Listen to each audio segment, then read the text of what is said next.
Assalamualaikum warahmatullahi wabarakatuh. Perkenalkan, nama saya Dila Septianingsih dari kelas 11 bahasa 1. Di sini saya akan menjelaskan tentang Sumpah Pemuda. Teman-teman, apa kalian tahu tentang Sumpah Pemuda? Ya, Sumpah Pemuda adalah satu tonggakan utama dalam sejarah penggerakan kemerdekaan Indonesia. Ikrar ini dianggap sebagai kristalisasi semangat untuk menegaskan cita-cita berdirinya negara Indonesia. Nah, yang dimaksud dengan Sumpah Pemuda adalah keputusan Kongres Sumpah Pemuda yang diselenggarakan 2 hari, yaitu tanggal 27 sampai tanggal 28 Oktober 1928 di Batavia dan sekarang disebut dengan kota Jakarta. Keputusan ini menegaskan cita-cita akan ada tanah air Indonesia, bangsa Indonesia, dan bahasa Indonesia. Keputusan ini juga diharapkan menjadi asas bagi setiap perkumpulan kebangsaan Indonesia dan agar disiarkan dalam berbagai surat kabar, dibacakan di muka rapat perkumpulan dan perkumpulan. Istilah Sumpah Pemuda sendiri tidak muncul dalam keputusan Kongres tersebut, melainkan diberikan setelahnya. Nah, itu sedikit penjelasan tentang apa itu Sumpah Pemuda. Dan sekarang saya akan menjelaskan sejarah tentang Sumpah Pemuda. Sumpah Pemuda terjadi karena inisiatif para pemuda-pemudi Indonesia untuk turut bakti bersatu melawan bangsa Portugis yang menjajah Indonesia saat itu. Indonesia memang telah berjuang melawan penjajah yang datang untuk mencuri dan menguasai rempah-rempah khas Indonesia. Di masa itu juga telah lahir banyak pahlawan, namun masih berada pada daerahnya sendiri dan memperjuangkannya, seperti Pangeran Diponegoro di Jawa Tengah, cucunya Dien di Banda Aceh, dan Tuanku Imam Bonjol, dan tokoh-tokoh lain. Pada tahun 1908 muncul kehadiran Dr. Sutomo, Dr. Cipto Mangunkusumo, dan F.P. Daus Dikar yang memperkarasai berdirinya Bodutoma. Tujuannya adalah untuk memajukan pendidikan, peternakan, dan pertanian dan budaya. Organisasi tersebut adalah cikal banyak dari terjadinya penggerakan kemerdekaan Republik Indonesia dan organisasi kepemudaan seperti Jong Betawi, Jong Ambon, Jong Minahasa, Pemuda Timur, Jong Java, dan Sekar Rukun. Salah satu organisasi pemuda yang turut bersemangat berjuang menggerakkan persatuan Indonesia adalah Penghimpunan Indonesia atau PAI. Organisasi PAI terdiri dari pemuda-pemuda bangsa Indonesia dari berbagai macam suku yang berada di Belanda untuk menuntut ilmu. Pada masa itu tidak ada lagi perbedaan kedaerahan atau suku antara pemuda karena mereka sadar itu semua hanya akan menghambat keinginan dan cita-cita mereka. Inilah yang melatar belakangi terjadinya Kongres Pemuda dan rumusan Sumpah Pemuda.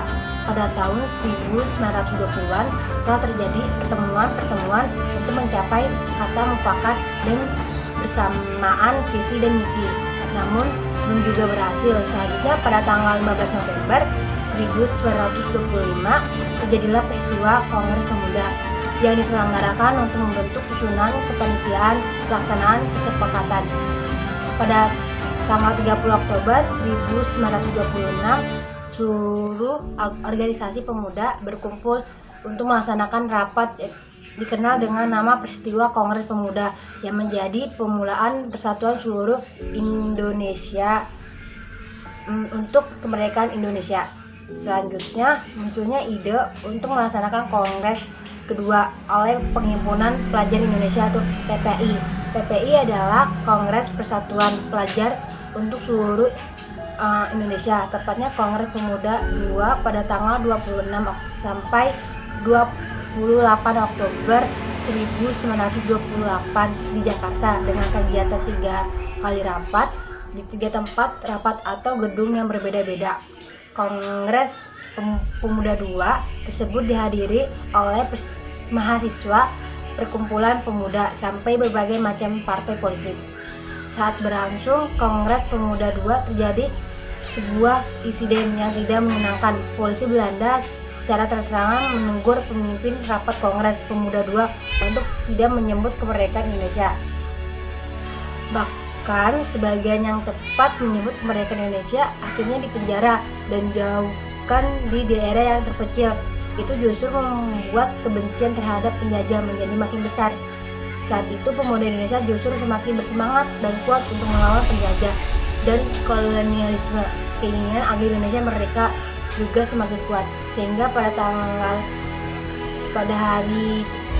hari akhir Kongres Pemuda II tanggal 28 Oktober 1928, Sumpah Pemuda lahir yang inisialnya dibuat oleh Muhammad Yamin dengan persetujuan seluruh peserta Kongres. Sumpah Pemuda. Satu. Kami putra dan putri Indonesia. Mengaku bertumpah darah yang satu. Tanah Indonesia. Dua. Kami putra dan putri Indonesia. Mengaku berbangsa yang satu. Bangsa Indonesia. Tiga. Kami putra dan putri Indonesia. Menjunjung bahasa persatuan. Bahasa Indonesia. 3 poin dari isi Sumpah Pemuda di atas tersebut sesuai dengan dinding prestasi Museum Sumpah Pemuda. Namun menulisan teks di dinding prestasi tersebut menggunakan ejaan Van Abdulshed. Tujuan Sumpah Pemuda. Sumpah Pemuda dirumuskan dan dibuat bukan semata-mata tanpa tujuan. Nah, sini saya akan memberitahu tujuan dari Sumpah Pemuda, antara lain membangkitkan jiwa dan sikap nasionalisme pemuda-pemudi Indonesia dan seluruh rakyat Nusantara untuk melawan, mengusir, dan menantang para penjajah.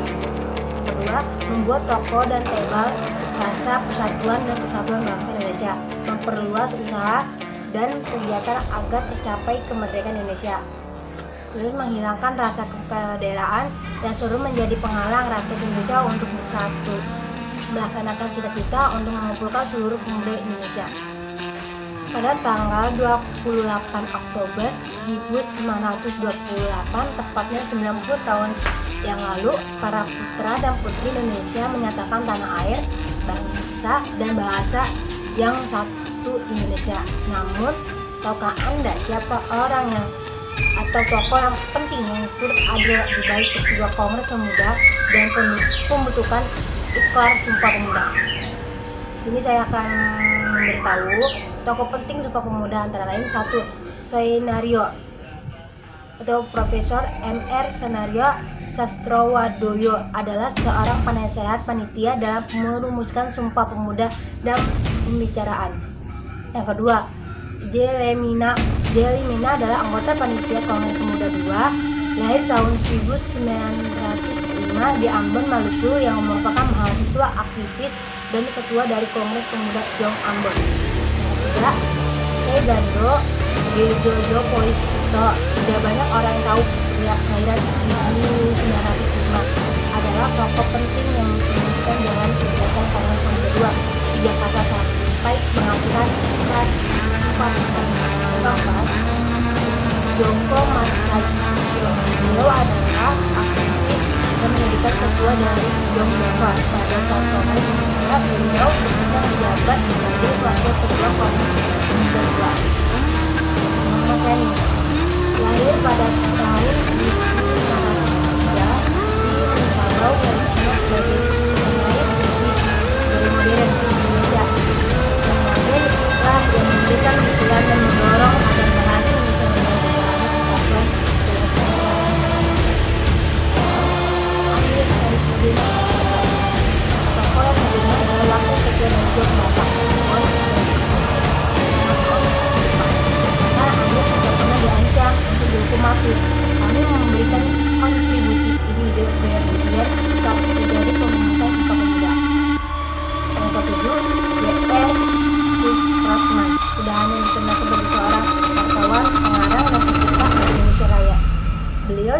menjadi tokoh penting dalam peristiwa Sumpah Pemuda.